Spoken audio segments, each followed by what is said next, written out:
Hello, everyone. It's nice to be back. I'm Kelly Moore from the Missoula County Extension Office, and welcome to a new season of cooking in the library. So it's our first time for in-person class. So very excited about that. I'm very excited to see our participants today. So I hope you'll enjoy it as well. We're going to make tomatillo salsa, and you'll find it's a very easy thing to do. Doesn't take long. It's great flavor. It's a great sauce to put on things or to eat as a dip. There's just a lot of uses for it. So we're going to start with our tomatillos. I don't know if you're familiar with tomatillos. They always have a husk on the outside that looks like a little lantern. You can tell when these are ripe because the husk starts drying up, and this is how it looks inside. It's also very sticky, if you've ever felt one of those. So you need to rinse these off after you just pull the husk off, which is very simple. And we will be doing that for a couple more of those. This year has been a great year for growing things that we don't normally have as long of a season because it's been so warm and lots of warm nights as well. So the tomatillos, we are going to add a little cilantro. The rest of these ingredients look pretty familiar. Onions, garlic, a little lime juice, and salt. So it takes very few ingredients, but it's just amazing flavor. So I'm anxious for you to try that later. And the chilies. Chilies are such an interesting thing because there's so many varieties. And of course they come with different heat. We have quite a few varieties here. Just a couple of these are we going to use today. So there are some jalapenos. I'm not sure if I know what everything is. Somebody gave me a big bag of them. So this is poblano.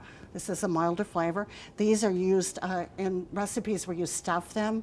Chili rellenos. This is the kind of chili usually used. We have probably Anaheim, and I have a very tiny chili here. Whoops, at the very bottom. That one's kind of smashed there. Well, anyway, it's just this small, so it's surprising how hot just a tiny chili like that could be. And recently we had a chili eating contest at the Western Montana Fair, and so we ordered some special chilies that you can't necessarily find here. This is a ghost pepper. You can buy those. This is very hot. This is a ghost pepper. This is a habanero pepper. And these are Thai chilies. So if you really like the very hot peppers, then these are the good ones for you to try. There's a good website to go on too, and it's called chilipeppermadness.com. So that talks about the Scoville units and how much heat each pepper will be, and I think it's got a list of 50 different peppers. So it's very interesting to look there. And of course in the chilies, when we cut them up in a few minutes, we're going to use gloves, which is a good idea, because if you've ever cut chilies and not thought about it, and later you go to, touch your eye, you're going to know. Or a lot of times underneath your fingernails will get very sore. So it's amazing what they can do. You'll never forget that. So I'm going to wash my hands up, and we're going to get started making our salsa so we can enjoy eating it today. This is a really fast recipe as well, so you can do it the day before and refrigerate, or you can do it pretty much on site. I did do a little bit a couple of days ago, just so I like to experiment first. So I made this is pretty spicy though, so we might try that in a few minutes and see which one you prefer. Okay. We're going to use the oven today. I have it set on broil. There are actually a couple of different ways you can make this salsa, so it's up to you. We're going to use a broiler because we're going to roast the vegetables.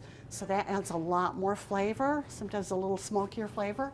If we had a gas burner here, you can put the chilies right on the burner, and when it starts to get dark on the skin and blister, that's when you know to take it off. And then that's what they'll use in a lot of recipes for roasted chilies. And then you just kind of wipe the skins off and then chop up the chilies. So we're going to use just a baking pan, so very few pieces of equipment today. We're going to use some olive oil and a little salt. And that's all we're going to put on there.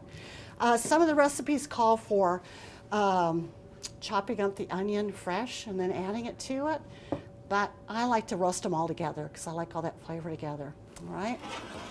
Usually I have people come up and help me when we're doing in-person classes, but which, yeah, it's up to you. If anybody would like to come join me, you're welcome to, or you can watch from there. It'll be fine. I am not going to put these in here, so I better set these aside so we won't get mixed up. Okay. So there's very little chopping here other than the onion, little garlic, the cilantro. A lot of people don't care, for the cilantro. They say it just is a little too strong of a flavor. So we're going to keep it pretty small in the cilantro today. I'll keep the lime juice for the last. We're going to use the poblano today, and maybe this Anaheim chili here, or Fresno. I think this is a Fresno. Oh, this might be more the Anaheim. Anyway, we'll use those 3 peppers. Okay, and of course the tomatillos. All right. Now some of these husks are off a little bit more. I've had these for a few days, so some of these are definitely ready to be cooked. I've seen recipes where they just put the whole tomatillo on here to roast, but I think I'm going to chop them a little bit because it'll be faster. Again, I'm going to rinse it off because they're sticky. And I assume they're sticky for a reason, because probably to keep pests away from eating the tomatillo. They probably get stuck on the skin. And these do look similar to green tomatoes on the outside, but when you cut into them, and I'll hold these up so you can see, there they are. So they don't have the seeds that tomatoes usually do. There are some seeds, but they're almost citrus looking, and they have a little bit of a lemon flavor. Okay, so that's about the size I'm going to put there. And we'll just kind of sort through and get a couple more of these. I just love peeling these husks off. It makes just a cool sound. Right.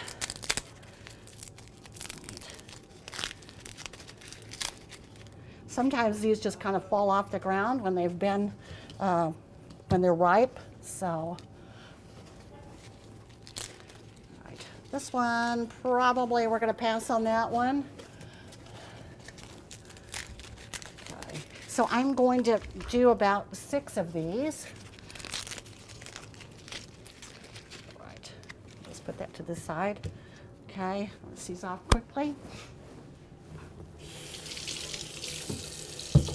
Yeah, if you were to eat one of these raw, you might think, wow, that's a little tart. You can fry these like green tomatoes though, so. And having come from the South, green tomatoes were one of my favorite things to fry. Yeah. Okay, I'm going to move this out of the way so you can see there. Let's put the others in the halves there. And the recipe is easy to double or triple. And wow, my knife needs sharpening. That's for sure. Okay, there we go.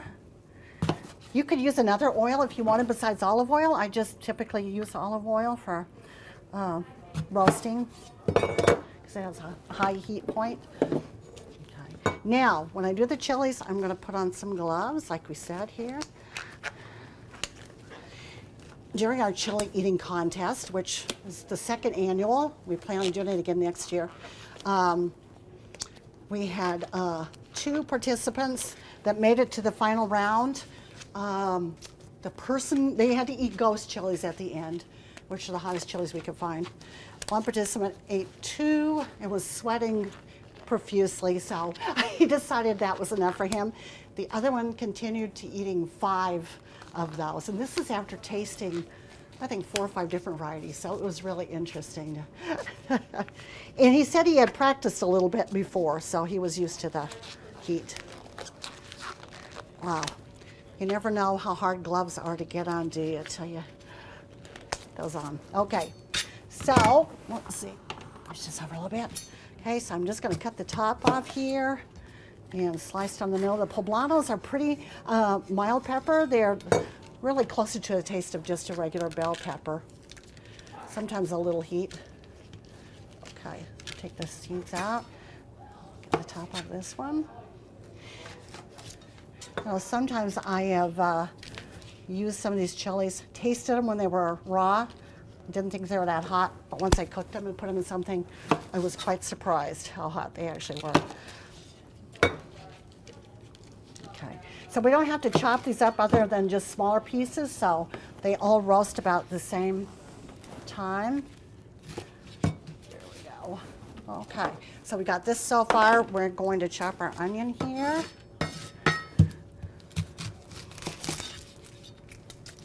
Again, if you want just fresh onion in there, you just wouldn't even put it to roast. And just rinse it off before you add it. So I'm just going to kind of quarter it because we're all going to join together in the food processor. Okay. All right, so just pretty much about a quarter of the onion there. Okay, and then 3 cloves of garlic is what I've been using in this recipe. Okay, here's one. So if you like a lot of garlic, you could add a little bit, another one if you wanted. 2 and 3. Yes? Depending, I've had people tell me that the garlic can add heat also. Is that right? You know, there's so many different varieties of garlic, so certainly it's, some of them are much stronger flavored. So yeah, I think you could consider that kind of a, you know, a little bit of heat in there.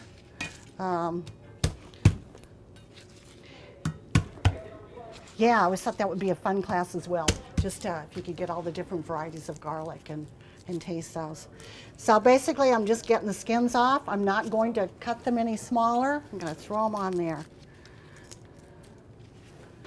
And one more here. All righty. Then I'm just gonna, let's do this first. Add a little olive oil. So I'm just gonna kind of douse it around there. No need to measure, just so it's kind of covering up everything. Okay, and I'll just make sure everything has gotten some oil on it. Add a little bit of salt. You could add a little pepper if you wanted.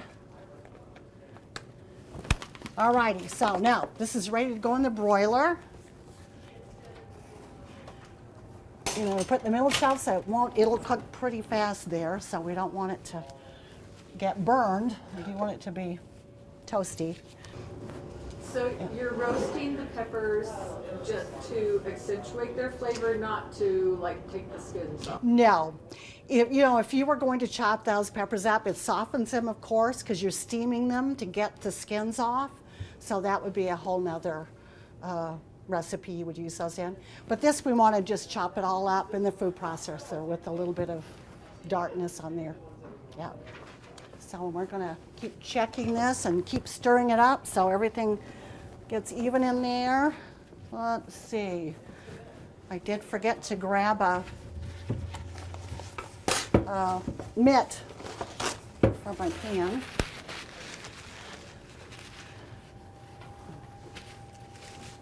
Thank you, sir. You're just going to stir a little bit.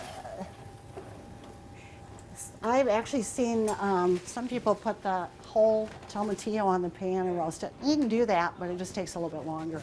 So I didn't want to take all that up today. Thank you. Much safer than using a paper towel. The good sign is when you can smell them, you know it's starting to do its thing in there.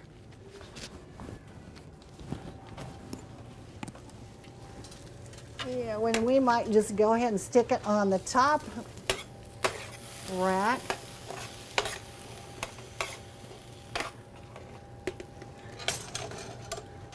Maybe that'll go a little faster that way.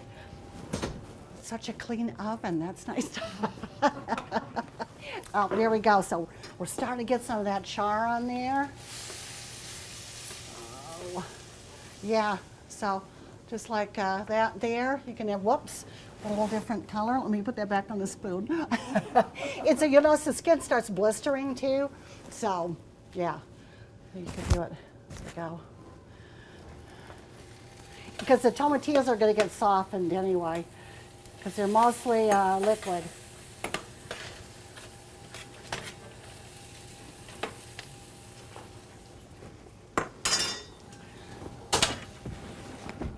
In my home oven, when I did this before, I didn't use broil because it seems like it just like goes from 0 to 2 minutes. Everything's burned up. So I set it at 450, and that works really well too. So just keep an eye on it. Yeah, these tomatillos, I have refrigerated them. I did keep them at room temperature, but because I knew the class was going to be a few days away, because if you leave them room temperature for too long, they start showing signs of, being a little too overripe.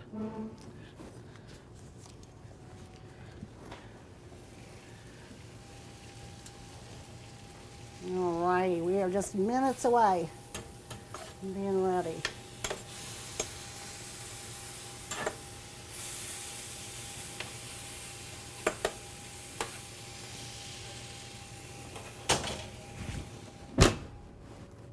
I know some people have used even a little bit of carrot, which is not your typical recipe, but adds a little sweetness.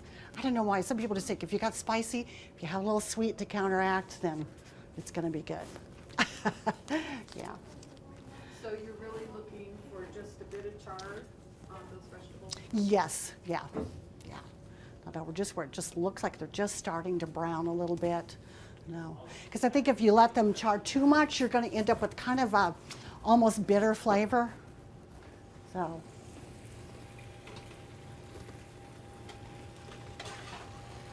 Okay, and see, I can tell this is good because the tomatillos look pretty wrinkly, so I know that they're ready to go. The onion has a little bit of blistering on it as well, so, and you can smell that. Yeah, good smell. So yeah, I can always start in my throat when you've got a hot pepper cooking. You just kind of let you know, wow, that's a little spicy. Excuse me. You can also use, I have one of those bullets that you make smoothies with. You could use that as well, but we're going to just use the processor. So we're going to just take these and scoop them right in the food processor. A blender, I suppose, would work too, but I think sometimes you can get things too much blended and then the texture's off.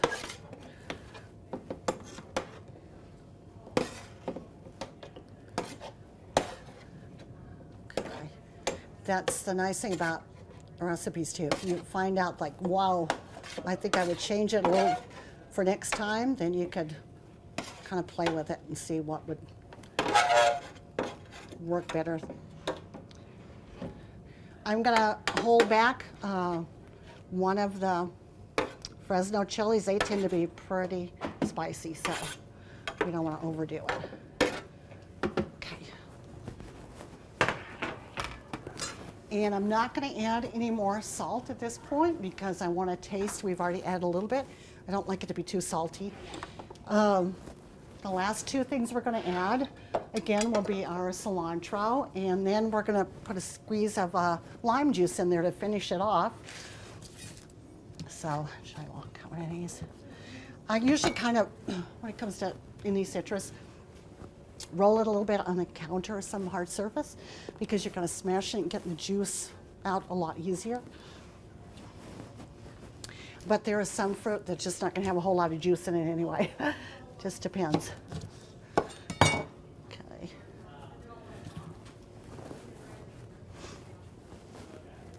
All right. Well, let's just kind of put this together. Whoops.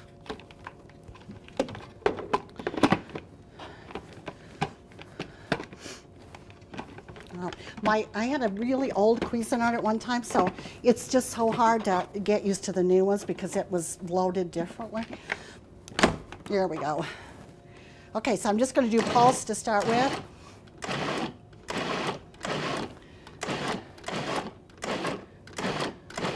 And then we'll just go on, but we don't want it to be so completely mushed up yet. Still want some of the ingredients to be a little put together. Okay, now we're going to just add a little bit of cilantro, about a tablespoon. And we'll just put that in, stems and all.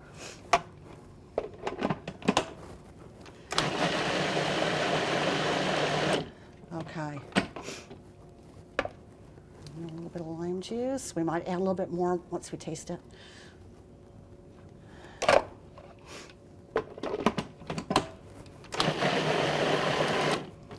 Okay, and of course it's going to be hot, so it's going to have a different flavor after it sets a little while. Okay, where did we put our spoons? So usually I like to let it sit for a couple hours.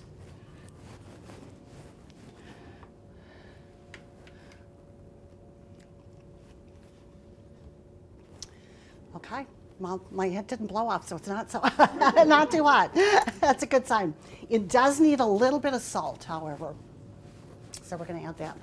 But yeah, it's a very citrusy kind of really nice bright flavor. And I'm going to put about a teaspoon in there. I'm going to add a little bit more lime. And this lime is not very juicy, that's for sure. Whoops, I think we put that in there, didn't we? Okay.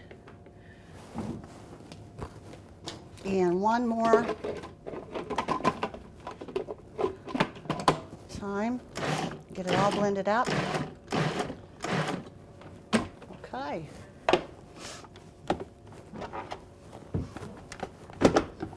So that's the color. So it's a beautiful bright color. Yeah. So we'll see how this tastes. And actually that makes a pretty good portion. So